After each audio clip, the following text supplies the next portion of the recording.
ఏమైనా చేస్తాం ఏమైనా చేస్తామని మాట్లాడుతున్నారు తెలుగుదేశం నాయకులు. అది మళ్ళీ చెప్తా ఉన్నాం, పోలీసుని పక్కన పెట్టి ఈ కేసులు అరెస్టులు ఇవన్నీ పక్కన పెట్టి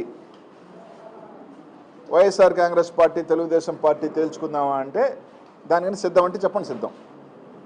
మీరు అన్ని పక్కన పెడదాం, అంతేగాని 100 మందిని పోలీసులు తీసుకొచ్చి కేసులు పెట్టి రాత్రి కాదు. పోలీస్ వ్యవస్థను పక్కన పెట్టి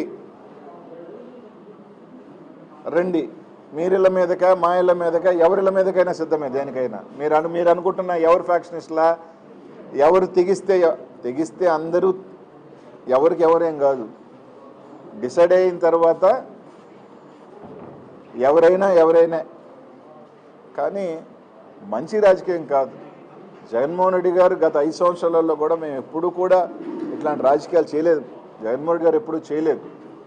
అది మంచి చెప్తున్నాం. ఇదే విధంగా కానీ కొనసాగితే దీనివల్ల ఎవరినో భయపడిపోతాము, దీనివల్ల ఏదో మేమేదో తోకలు ముడిసిపోతాము, ఏదో వెనక్కి వెళ్ళిపోతాము అంటే అది జరగదు. మీరు చేసే కొద్దీ వైఎస్ఆర్ కాంగ్రెస్ పార్టీ కార్యకర్తలు ఇంకా రోడ్డు మీదకి వస్తారు. మీరు చేసే కొద్దీ రెచ్చగొట్టే కొద్దీ ఇంకా ధైర్యంగా ఈరోజు ముందుకు వస్తారు. ఎవరు ఇక్కడ బీసీ నాయకులు కానీ కాపు నాయకులు కానీ ఇంకెవరి నాయకులు మీరు భయపడితే బెదిరిపోయేదానికి ఎవరు సిద్ధంగా లేరు. వైఎస్ఆర్ కాంగ్రెస్ పార్టీ ఖచ్చితంగా అందరికీ, వైఎస్ఆర్ కాంగ్రెస్ పార్టీ పెద్ద నాయకుడికి కార్యకర్తకి అండగానే ఉంది. ఈరోజు జోగి రమేష్ అని కానీ రాంబాబు అన్నకు కానీ తప్పకుండా జగన్మోహన్ రెడ్డి గారు అండ పార్టీ అంతా అండగా ఉంటుంది. ప్రజలు కూడా చూస్తూ ఉన్నారు ఏం జరుగుతుంది ఏందనేది. తప్పకుండా బుద్ధి చెప్పే రోజు దగ్గరలోనే ఉంది. మహా అంటే ఇంకా 3 సంవత్సరాలు, రైట్, 3 ఇయర్స్ మీకు నచ్చింది చేసుకోండి, కేసులు పెట్టుకోండి. ప్రతి ఒక్కరికి కూడా ఒక ఎక్స్పైరీ డేట్ ఉంటుంది. ప్రతి ఒక్కరికి కూడా ఒక ఎక్స్పైరీ డేట్ ఉంటుంది. మీ ఎక్స్పైరీ డేట్ 2029.